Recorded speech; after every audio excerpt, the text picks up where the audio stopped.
Още от автобуса се оговаряме кой път да вземем.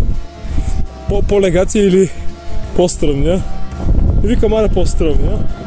И караме по-стръмния. И стигнахме после до тоя, дето там за бедните хора, за лентяите.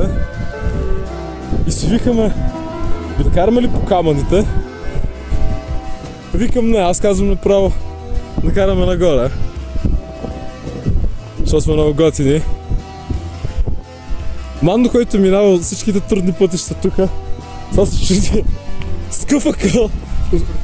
Мисля да ходи по място, където има фото тревабата, където може да се къде има кала, къде няма. Мога пропаднеш където и върви. Някакво... Можеш да отидеш на всеки... Буквално по линията там, по камъни. И аз ще отида на факинг полето с камъни и дупки навсякъде. С факинг трева, където не можеш да видиш къде е дупката. И е пълно с ламарина, с мравуняци и най-вероятно много змии. Да.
Лукчета да ми говориш тук, високо говорител.